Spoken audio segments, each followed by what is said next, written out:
Sciences Maths 2016, session de rattrapage. La première question vous demande de choisir la bonne réponse. يعني اختار الجواب الصحيح. Pour la bonne réponse, هي B. Mais ça n'empêche pas de dire pourquoi les autres réponses, ou bien les autres propositions, sont fausses. La première proposition, les ondes ultrasonores sont des ondes électromagnétiques. يعني قال لكم بلي الموجات فوق الصوتية هي موجات كهرومغناطيسية. هذا خطأ. الصحيح هو أن الموجات فوق الصوتية هي موجات ميكانيكية.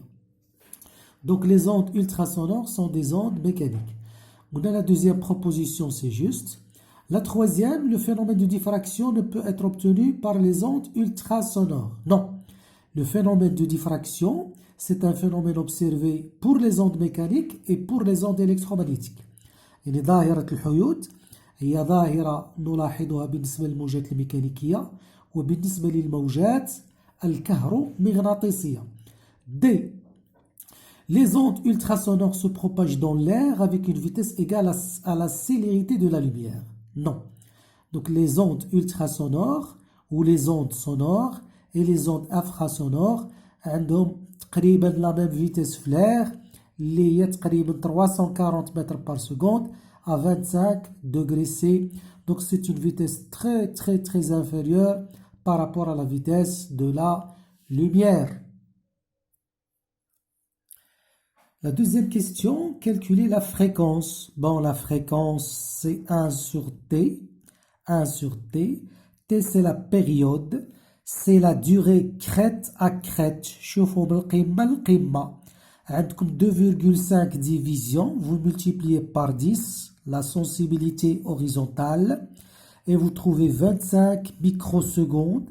C'est-à-dire 25 10 moins 6 secondes. Alors N, c'est 1 sur T.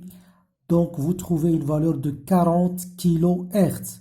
Donc, il s'agit bien d'une onde ultrasonore parce que leur fréquence doit être supérieure à 20. يعني هذه الموجة فعلا فوق صوتية لأن التردد ديالها أكبر من 20 كيلو هرتز. السؤال الثالث calculer la vitesse. Alors V هي لامدا فوا N. Alors الآن عندي كاين المشكلة في لامدا. Alors, شنو قال لكم؟ قال لكم l'émetteur ici, les deux récepteurs sont distants à la même distance. يعني بعاد عليه بنفس المسافة. On commence à déplacer R2. On observe que les courbes redeviennent en phase. يعني كيوليو على توافق في الطول لرابع مرة. Pour la quatrième fois, si la distance D égale à 3,4 cm. Donc, D égale à 4 lambda. C'est-à-dire lambda est D sur 4, تخرجوا lambda, vous remplacez et vérifiez que la vitesse c'est vraiment 340 mètres par seconde. Maintenant, la partie 2 de l'exercice, vous avez un émetteur et vous avez deux milieux, un émetteur des ondes ultrasons et vous avez deux milieux de propagation, l'air et l'eau de mer, يعني الهواء والماء ديال البحر. Et vous avez deux récepteurs.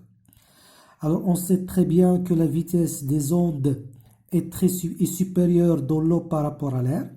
يعني السرعة ديال الموجة كبيرة في الماء بالنسبة للهواء. السرعة كتكون كبيرة هنا إذا غادي تستغرق مدة زمنية أقل.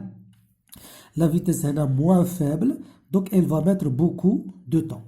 Donc delta T, le décalage بين الريسبتور الأول والريسبتور الزوج هو TR, يعني la durée اللي غادي ديرها هنا هي الكبيرة. نقصوا منها التي فلو car VO supérieur à VR. Or TR هي la distance parcourue على la vitesse وهذه راه L على VE. Donc vous factorisez par L et delta T c'est 1 sur VA moins 1 sur VE fois L.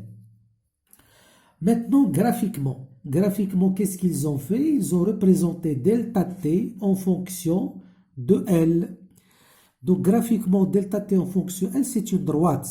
Donc delta T هي A fois L.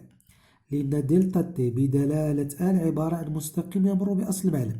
Donc il s'agit d'une fonction linéaire. Delta T هي A fois L. A هو le coefficient directeur ou bien la pente. Donc si je compare la formule expérimentale مع la formule théorique, Donc je constate que A هو هذا يعني le facteur ou bien la pente c'est 1 sur VA moins 1 sur VE. Donc A c'est la pente. Donc je calcule A, donc vous savez très bien comment calculer la pente. Donc je trouve 25 sur 11 10 moins 3 et je fais sortir l'expression de VE. Donc le reste c'est juste une équation mathématique de premier ordre et vérifier que la vitesse du sang des ultrasons dans l'eau de mer c'est 1496 mètres par seconde يعني تقريبا 1500 متر par seconde.